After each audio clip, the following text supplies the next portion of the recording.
Assalamualaikum warahmatullahi wabarakatuh. Selamat datang di podcast Comic Sense episode pertama. Ini mungkin saya lagi mencobain medium baru ya.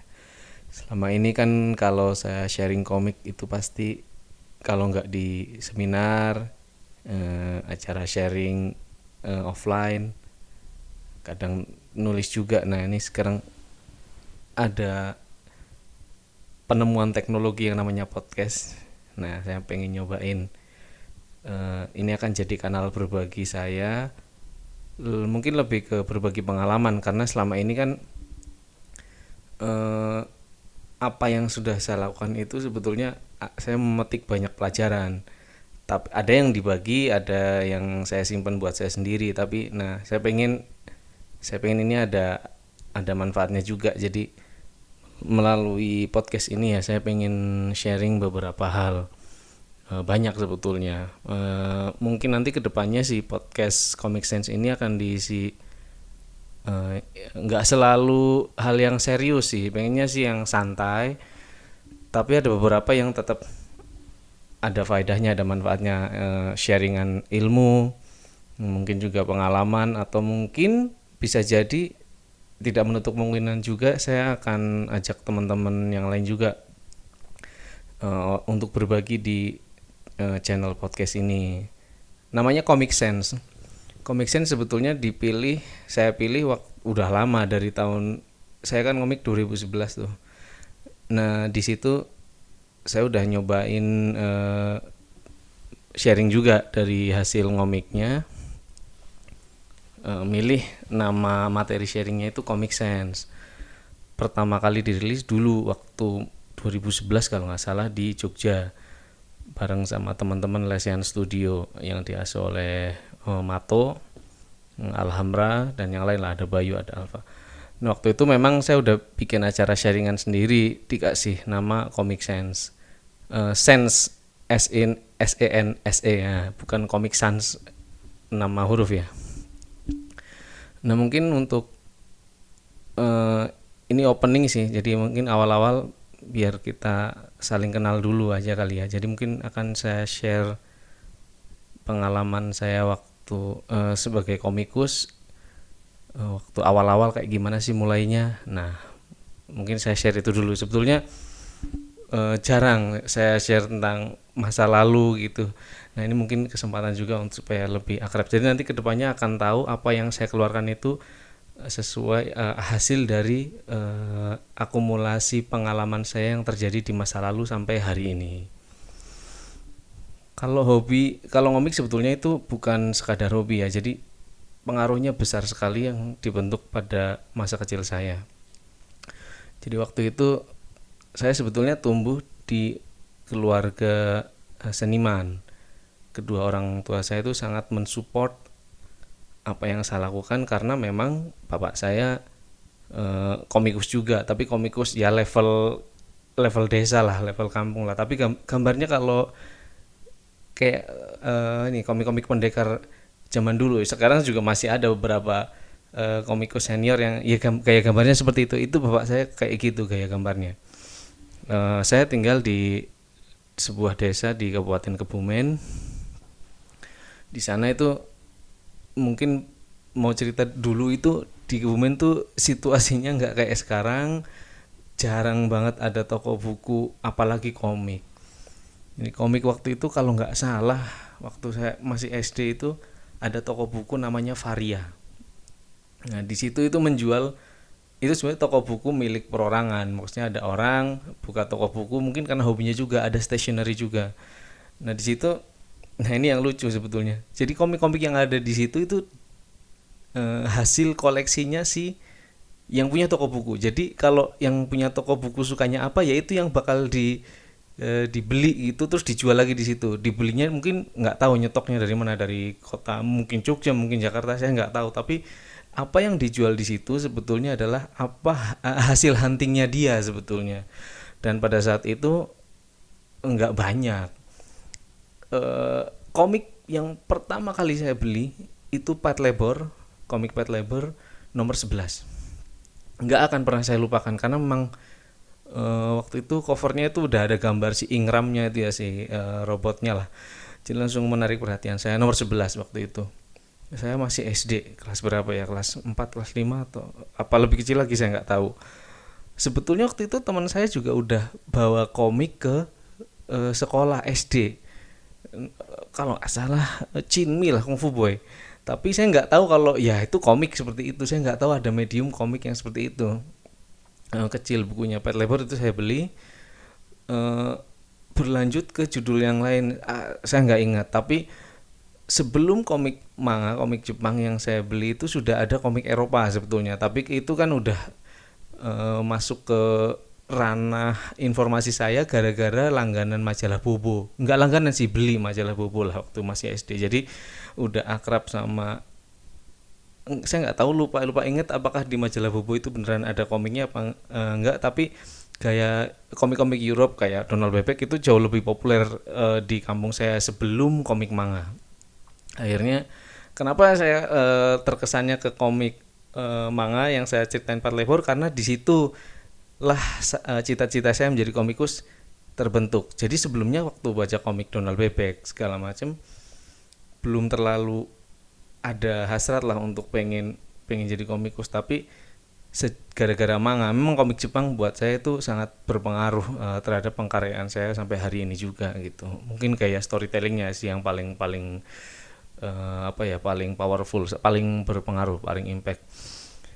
Yang kedua tentu gaya gambar. Nah, habis Pet Labor itu lanjut ke, seingat saya malah ke komik-komik serial cantik karena adik saya perempuan. Dan waktu itu udah, nah mungkin ini juga berpengaruh dari koleksi komik di toko bukunya Varia. Mungkin yang punya mbak-mbak perempuan juga. Jadi di situ komik serial cantik itu banyak banget. Adik saya perempuan otomatis lebih banyak opsinya, akhirnya waktu itu banyak beli, ada merry go round, ada Sailor Moon kayaknya malah nggak punya. Nah, itu jadi kumpul lah koleksi komik serial cantik, dan itu ternyata membentuk gaya storytelling saya, mempengaruhi gagasan-gagasan saya untuk membuat komik romance pada hari ini. Jadi Grey dan Jingga itu sebetulnya sangat sangat terpengaruh, kalau ada yang tahu ada komik jadul seriesnya Chizumi dan Fujiomi kalau nggak salah, saya lupa. Pokoknya kayak Angin Musim Gugur judulnya, terus Pastel Mood, ada trilogi lah yang saya ingat. Dan waktu itu adik saya berhasil beli lagi gitu ketika udah agak gede, kita udah kuliah gitu, nemu lagi komiknya. Itu komik jarang banget nih, semoga sih Alex Media mau mencetak lagi. Setelah Pet Labor baru saya lanjut Dragon Ball, terus Detektif Conan, lanjut, dan semuanya itu secara urutan eh, apa ya, memberikan pengaruh sampai kemudian Harlem Beat segala macam. Tapi sebelum itu, jauh sebelum komik, cerita-cerita pendekar itu saya sudah lebih dulu masuk ke ranah informasi saya, ranah apa ya, ranah dongeng lah. Karena ibu saya dulu kecilnya juga pembaca novel pendekar. Nah itu mungkin ketularan lah, nular ke saya gitu. Itu alasannya kenapa hari ini ada Padepokan Raga Sukma, karena memang dari masa lalu itu otomatis membentuk apa yang saya cita-citakan pada hari ini sebetulnya, apa yang saya karyakan pada hari ini. Jadi komik Pet Labor, robot-robotan, saya sekarang bikin H2O Reborn. Komik serial cantik, romance-romancean, sekarang saya bikin Grey dan Jingga. Cerita-cerita pendekar atau komik-komik tapak sakti, komik-komik Cina ya pada saat itu yang saya baca hari ini mempengaruhi saya bikin Pusaka Dewa di Padepokan Raga Sukma itu. Jadi hampir semuanya itu hasil pengaruh dari masa lalu. Nggak ada yang apa ya, kayak horor itu karena tinggal di kampung otomatis itu kenyang dengan cerita-cerita horor sebetulnya. Dan kalau ngomongin horor kampung tuh nggak kayak horor jump scare yang kita tahu, nggak, sangat-sangat seram menurut saya kalau di kampung. Kapan-kapan lah nanti akan ada podcast pembahasan episode khusus mengenai horor ya. Pokoknya nanti akan saya bedah lah, akan saya share. Tapi itu yang paling saya garis bawahi, bahwasanya apa yang saya karyakan pada hari ini sebetulnya apa yang terjadi pada saat saya masih kecil. Hampir semuanya seperti yang saya sebutkan tadi. Nah, dari situ sebetulnya udah mulai muncul cita-cita ingin jadi komikus. Dan di desa kecil ya, saya tinggal di desa kecil di salah satu desa di Kabupaten Kebumen itu nggak ada yang namanya komikus lain, maksudnya nggak ada orang yang seneng gambar selain saya dan keluarga saya, maksudnya yang di nurture bakat gambarnya itu kayaknya waktu masih kecil ya udah keluarga saya aja, ada lah satu dua yang memang memang seneng gambar tapi tidak dominan ya bakatnya, karena mungkin ya tidak didukung oleh keluarga. Dari situ saja kita udah dapat menyimpulkan bahwa peran keluarga itu sangat penting. Ada satu lagi yang paling penting terhadap khasanah komik yang saya baca waktu kecil. Saya punya tetangga desa, tetangga satu desa masih namanya Upri, Bernardus Prihandoko. Harusnya kalau dia mendengar ini dia pasti ketawa karena dia tuh kolektor komik. Jadi kayak punya taman bacaan gitu di rumahnya. Komiknya semua ada. Meskipun saya tinggal di kampung, di situ udah ada komik yang segitu lengkap. Jadi sebetulnya saya nggak perlu membeli banyak-banyak karena saya tinggal nyewa atau baca, ada yang pernah disewain juga. Tapi saya ingatnya saya baca gratis di situ di rumahnya Upri. Jadi Pri mau baca komik gitu waktu masih SD, baca aja, masuk aja gitu. Peristiwanya itu SD kelas 5, kelas 6 sampai SMP lah saya masih main ke rumahnya Upri untuk nonton komik, membaca komik-komiknya dia. Ada Dragon Ball apa. Nah, dari situ tuh Dragon Ball koleksinya dia kan lengkap. Jadi saya baca di situ. Koleksi yang saya punya sedikit tapi koleksi dia tuh banyak. Nah, dari situlah saya banyak mengambil mengambil masa lalu saya tuh banyak di rumahnya Upri sebetulnya kalau untuk berkaitan dengan komik. Sisanya nggak saya karena koleksi komik yang saya punya termasuk yang sedikit lah, nggak banyak kayak gitu.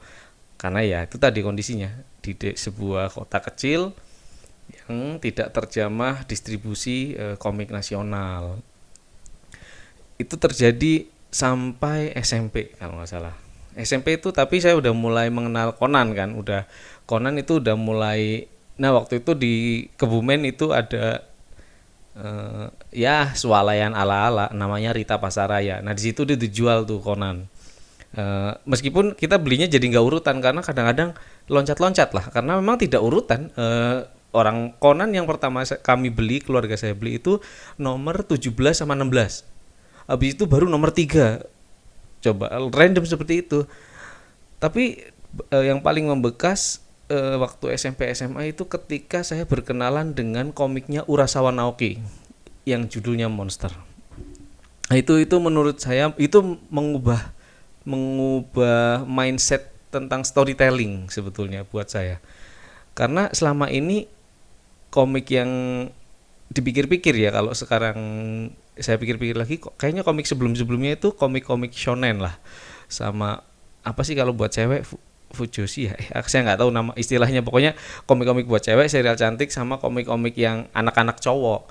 Tiba-tiba ada komiknya Urasawa Naoki yang mana itu sangat dewasa gitu, dan saya ingat banget komik Monster yang saya beli itu nomor 7 yang pertama.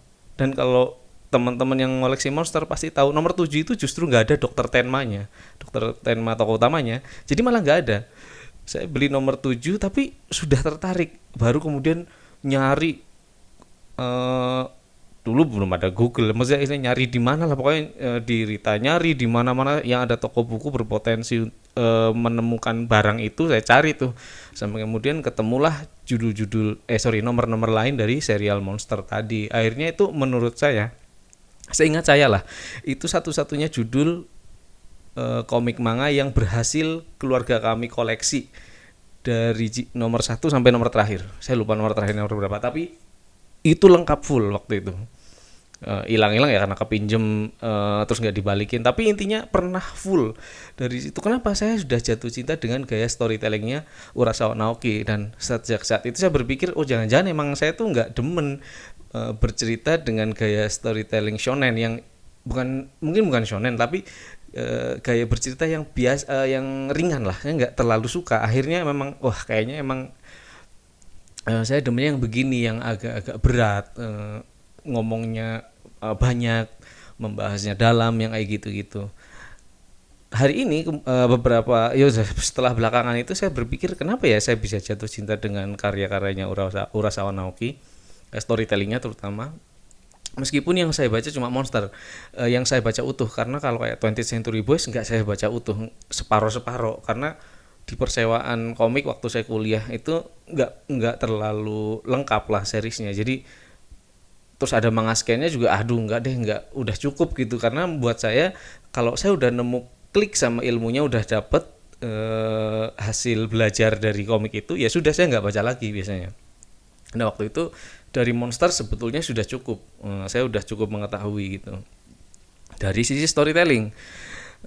Terus saya pikir-pikir kenapa ya saya bisa suka seperti itu. Ternyata kalau dirunut ke belakang, mungkin karena bacaan saya waktu kecil itu buku-buku sastra lama. Kenapa? Karena bapak saya kan penulis. Selain komik, beliau juga nulis. Nah, buku-buku referensi yang ada di rumah saya itu buku-buku lama, buku-buku sastra lama. Kayak bukunya Tohar Mokhtar, Ahmad Tohari juga, kumpulan cerpennya A.A. Nafis kalau nggak salah. Pokoknya memang buku-buku ya begitu, gaya bahasanya sudah tingkat tinggi. Tapi dari situlah terus novel-novel pendekar lagi. Belum kalau malam, om saya, Om Oo almarhum itu sering apa ya, bareng sama saya tuh dengerin sandiwara radio. Semuanya dari Tutur Tinular, kan diputer ulang tuh kadang-kadang. Tutur Tinular udah lama, tapi di radio-radio kampung, di radio-radio kecil lah itu diputer ulang biasanya. Ada Tutur Tinular, ada apalagi ya, Misteri Gunung Merapi, sandiwara radio. Tapi jadi dari situ gaya bahasa, teknik storytelling itu bukan bukan buat anak-anak memang, tapi itu yang saya konsumsi, sehingga itu lambat laun memberikan pengaruh, eh, ya ada pengaruhnya lah, impact terhadap gaya bercerita saya pada hari ini, dan itu mempengaruhi juga kesukaan saya terhadap pemilihan komik, apa ya, dengan genre tertentu. Akhirnya saya pilih ya yang ya seperti itu, yang punya Pak Urasawa Naoki. Itu dari sisi storytelling. Nah, kalau merujuk ke belakang, saya itu kan suka basket. Itu terpengaruh juga sebetulnya sama komik Harlem Beat. Waktu itu malah saya nggak kenal ada komik Slam Dunk. Tahu ada komik Slam Dunk, tahu ada IP Slam Dunk, karena waktu itu kan udah ada di biasa kan, zaman dulu kan main comot aja tuh kalau ada Sinar Dunia, buku Sinar Dunia, buku tulis, itu ngambil gambar Slam Dunk dijadiin. Zaman dulu masih kayak gitulah istilah, saya nggak, ya pembajakan kali ya istilahnya, ngambil dari dulu nggak ada internet, nggak tahu lah, ngambil dari mana, pokoknya saya tahu ada IP Slam Dunk, tapi saya nggak nemuin komiknya.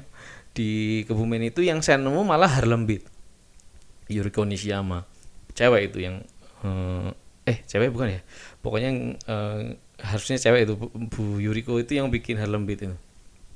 Nah dari situ saya belajar tentang proporsi. Saya paling inget karena gini, sebelumnya kan Dragon Ball yang mempengaruhi apa ya, khasanah ilustrasi ngomik saya tuh.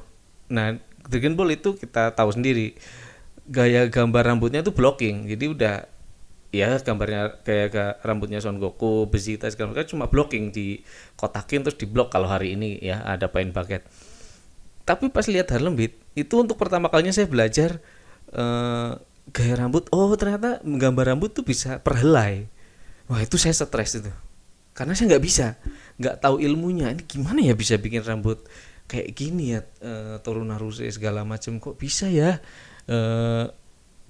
Sawamura rambutnya begini. Nah serial cantik sebetulnya begitu, tapi sayangnya serial cantik yang saya baca itu yang ya karakternya rambutnya pirang, jadi saya malah nggak terlalu tertarik, aneh maksudnya, aduh ini kok pirang ya, karena buat saya rambut tuh hitam, karena mungkin ya orang orang Indonesia gitu, ketika orang ngelihat komik Jepang rambutnya pirang pun aneh juga, kok pirang sih, bukannya rambutnya hitam ya kalau orang Asia kayak gitu, zaman dulu ya mikirnya masih begitu secepat itu.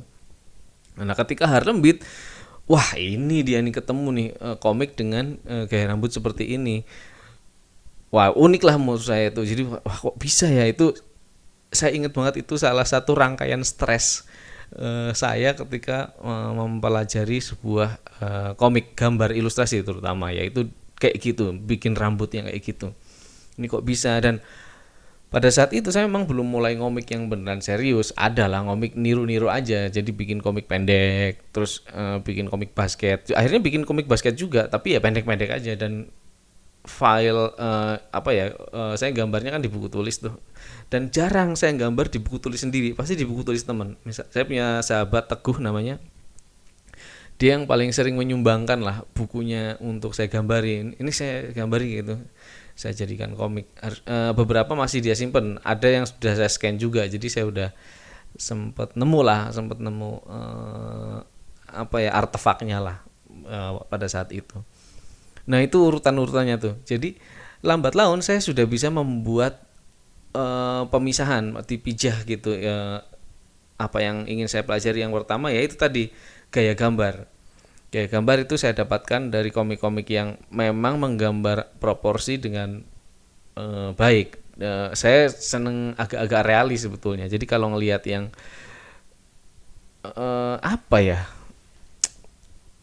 kalau kayak One Piece kayak gitu kurang suka.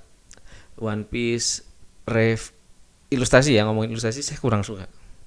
Saya pengennya ya gaya gambar tuh ya realis ya, pokoknya kayak komik pendekar Tapak Sakti. Ya mungkin karena itu didikan dari informasi visual yang saya dapatkan dari karya-karya tadi.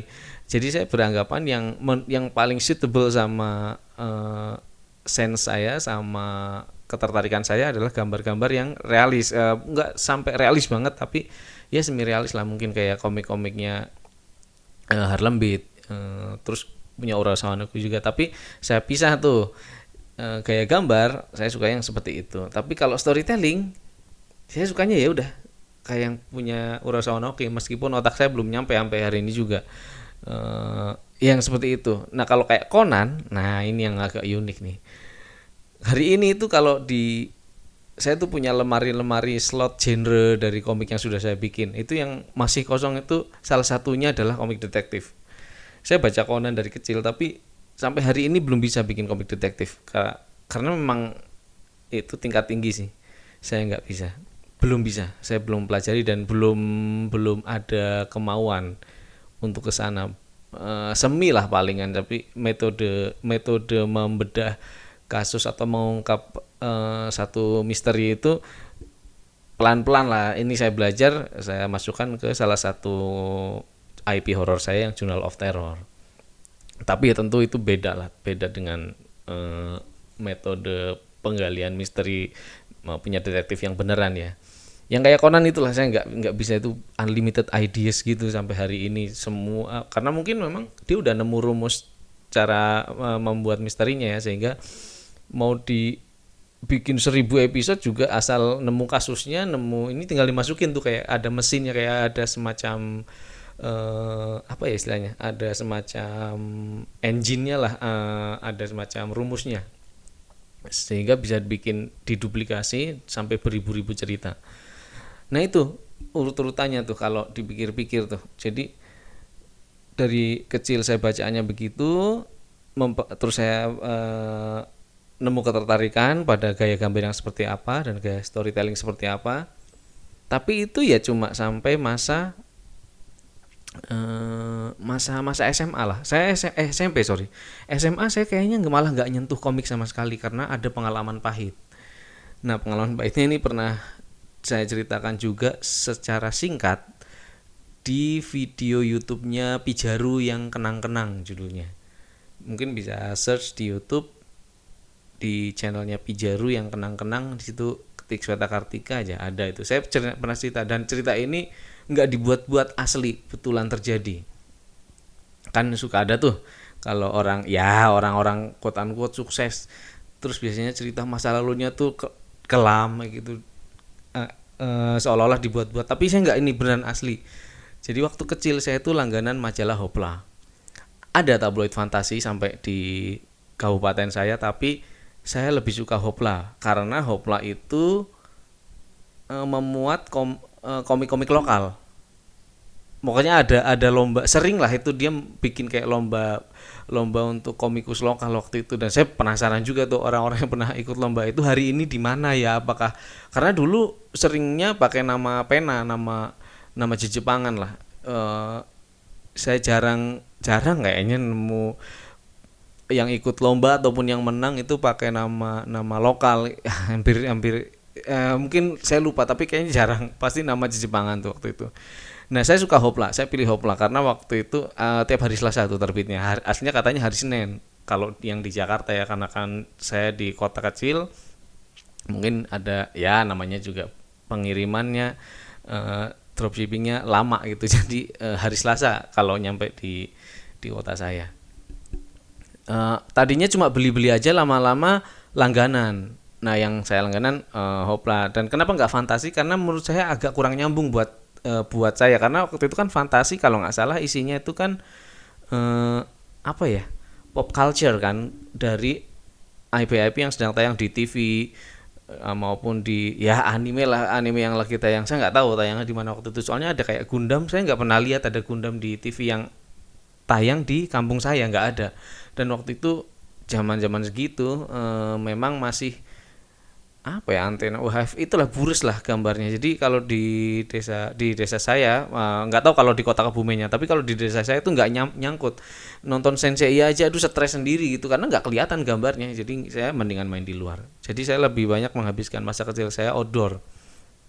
Makanya ketika tabloid fantasi ada, terus saya harus membandingkan dengan Hopla, saya pilih Hopla karena saya nggak butuh informasi-informasi pop culture yang ada di Fantasi, nggak ngerti, saya nggak nyambung. Jadi saya lebih banyak cari inspirasi di situ, karena disitulah penyemangat saya, ada orang-orang yang berkarya, orang-orang lokal di tabloid lokal. Nah, itu semangat untuk menerbitkan karya sebetulnya udah ada waktu itu, udah dari SD. Itu Hopla saya langganan dari SD. Nah, pas SMP, jadi Hopla ini sebetulnya rutin, kalau nggak salah sih begitu, rutin mengadakan lomba komik untuk komikus lokal.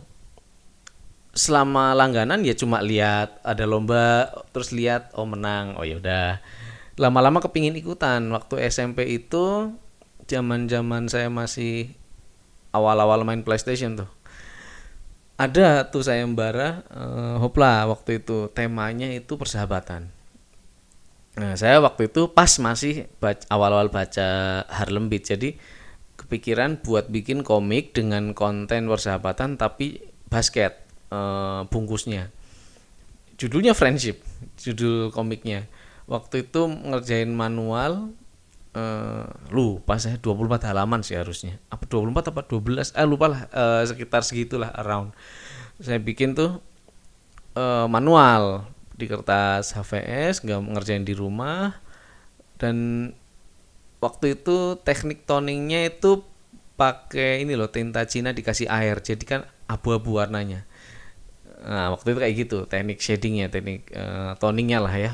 Nggak kalaupun ada raster, nggak ada yang nyampe di Kebumen tuh yang bagus seperti yang ada di Manga-Manga. Raster tahu kan, yang itu yang kayak ya dot-dot lah, titik-titik lah. Dulu ada tuh temennya raster ya, huruf gosok, rugos, tapi nggak nyampe dan mahal itu. Bapak saya pakai tapi ternyata sulit juga tekniknya. Akhirnya saya pakai tinta Cina yang dikasih air. Nah, jadilah warna abu-abu.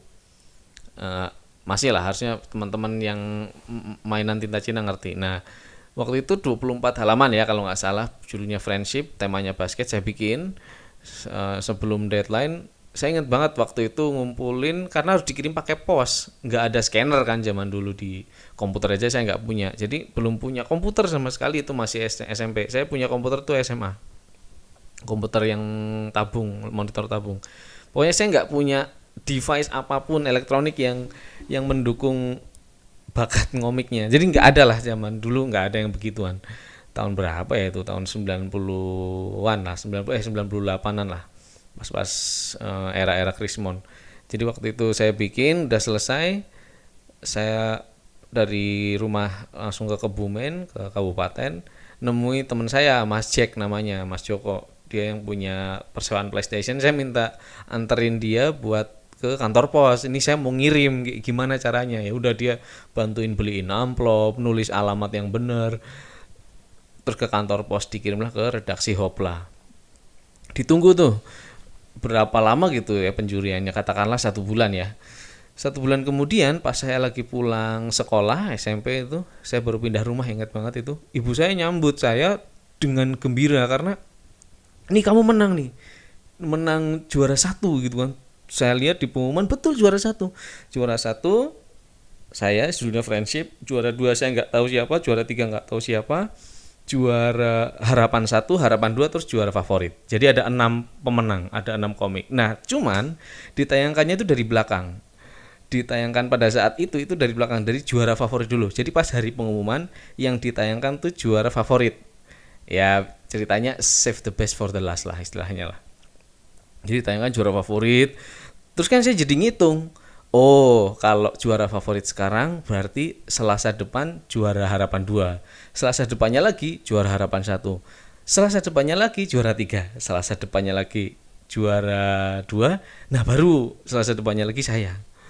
Itu berarti saya harus nunggu sebulanan lah. Wah lama juga ya, aduh saya udah nggak sabar.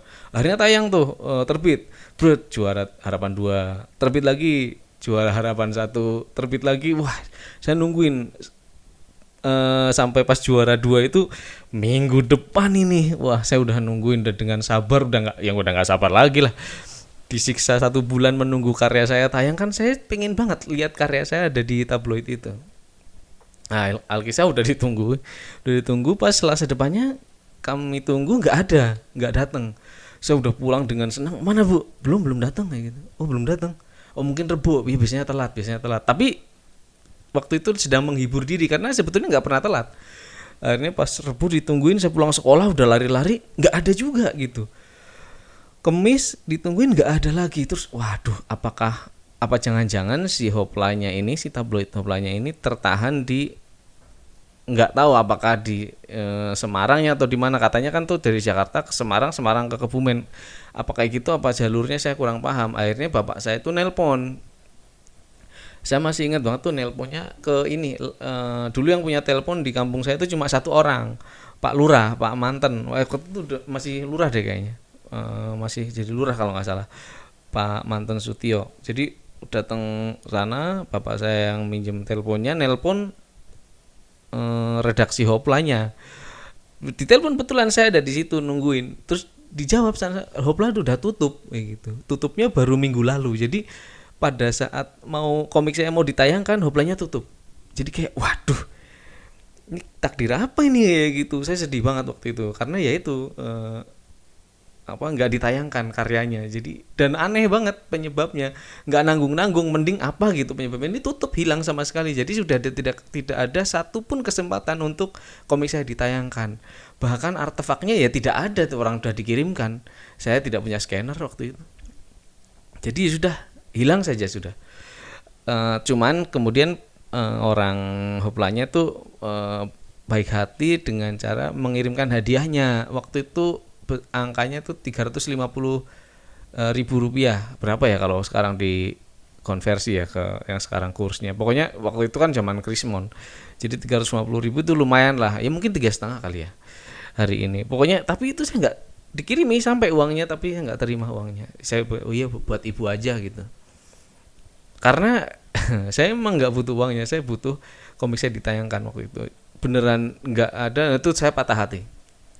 Itu momen paling patah hati. Akhirnya saya nggak ngomik sejak saat itu. Jadi itu SMP kelas 2 apa ya, SMP kelas 2 kelas 3 kalau nggak salah. Pokoknya saya nggak ngomik aja. SMA tuh full saya nggak bikin komik sama sekali, nggak ada ketertarikan buat ngomik, malah ke cergam anak-anak. Karena waktu itu bapak saya sering ikutan lomba cergam untuk guru se-Indonesia, guru SD. Saya yang sering bikin gambarnya, bapak saya yang bikin ceritanya.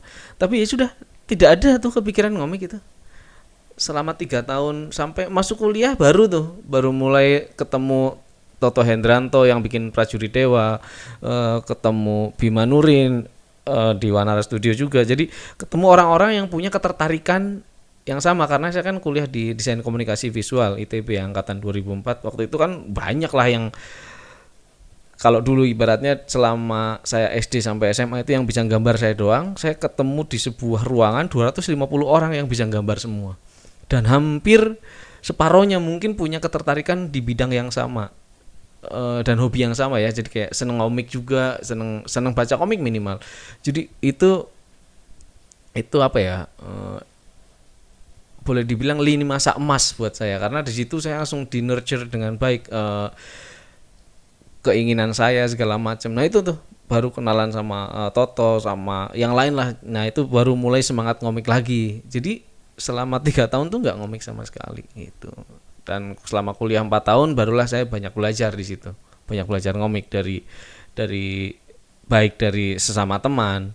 Dari waktu itu udah mulai kenal internet juga, jadi udah mulai belajar oh begitu ya. Jadi ya, terus ada produk-produk pop culture yang diperkenalkan lagi sama saya. Jadi kayak, oh baru tahu oh Gundam itu ini, oh saya baca waktu kecil tuh, sama saya lihat gambarnya tuh waktu kecil, tapi that's it. Saya emang masa lalunya tidak seperti itu, sehingga saya tidak pernah keranjingan anime apa segala macam, mungkin karena memang tidak punya sejarah yang membuat saya untuk suka dengan itu. Kalaupun serial tokusatsu enggak juga, soalnya ya itu tadi TV-nya bures. Jadi percuma. Jadi kayak banyak masa kecil saya yang sebetulnya tidak bisa, banyak halangan lah, rintangan, sehingga dari lubang yang sangat-sangat kecil yang bisa saya masuki, di situ saya belajar maksimal gitu. Jadi keterbatasan yang saya terima di kampung, karena di desa ya nggak terlalu banyak opsi lah. Jadi wah barulah pas udah di Bandung kenal ada majalah Monster. Itu saya baru kenal nama Isyuniarto di situ, di Monster tuh ada Arjin Redcat juga. Jadi banyak nama-nama yang wah membuat saya amazed gitu, kagum. Saya langsung merasa bangkit ingin jadi komikus lagi gitu. Terus ditambah lagi waktu itu ada event Komik Asia 2005. 2005 apa 2000? 2005 benar. Jadi di situ saya ngelihat pameran-pamerannya, ada oh ternyata ada komikus di Indonesia, dan seusia saya maksudnya. Jadi bukan yang komik jadul, ada yang dari Solo, ada yang dari mana. Wah, saya tuh seneng banget waktu itu. Itu meluap-luap lah. Jadi waktu itu mulailah saya ngomik lagi gitu. Jadi pelan-pelan, tapi again karena memang khasana komik di masa lalu saya nggak banyak, ya itu aja. Jadi sebetulnya gampang lah kalau mau men-track dari gaya gambar saya pada hari ini. Itu pasti ketahuan tuh pengaruhnya Conan, pengaruhnya Harlem Beat, pengaruhnya komik Cina untuk pendekar, pengaruhnya romance terutama. Wah tuh impact dari masa kecil saya tuh. Nah di era perkuliahan baru semuanya agak berubah, sampai kemudian di tahun 2011 saya baru menerbitkan komik pertama saya yang judulnya The Dreamcatchers. Nah kapan-kapan saya akan sharing sih tentang masa perkuliahan ngomik bareng Toto dan yang lain ya. Tapi mungkin kapan-kapan lah. Nah nanti berikutnya di episode-episode ke depan saya daripada jauh-jauh ngulik membahas yang enggak gitu, saya pengennya sih membahas komik yang sudah saya bikin dulu. Jadi nanti saya bedah kayak semacam apa ya, saya mungkin di balik dapurnya kali ya, di balik dapur. Mungkin nanti besok untuk episode 2 mungkin bisa jadi di balik dapur The Dreamcatchers. Mungkin bisa dua episode podcast tuh. Bisa jadi ya, tapi kayak gitu. Saya pengennya membedah komik-komik yang sudah saya bikin dulu, karena sebetulnya banyak yang ingin saya sampaikan dan jarang saya ungkapkan. Nah di situ saya pengen sekalian saya belajar juga gitu, membedah, menganalisa apa ya kekurangan dan kekurangannya sih, terutama. Kalau kelebihan itu silahkan nilai masing-masing, tapi kalau dan di balik dapur itu kan bisa macam-macam, dari pengaruh apa aja yang membuat komik itu ada dan yang lain-lain. Nanti kedepannya lah akan saya bedah satu-satu. Mungkin untuk yang episode pertama sekian dulu. Ini belum ada musiknya. Nanti saya lagi pesan ke teman saya Ricky untuk bikinin musiknya biar enjoy. Nah sekarang ini kosongan dulu lah. Nah mungkin itu dulu. Terima kasih sudah mendengarkan ocehan saya selama 40 menit. Saya haus. Sampai ketemu di episode berikutnya. Assalamualaikum warahmatullahi wabarakatuh.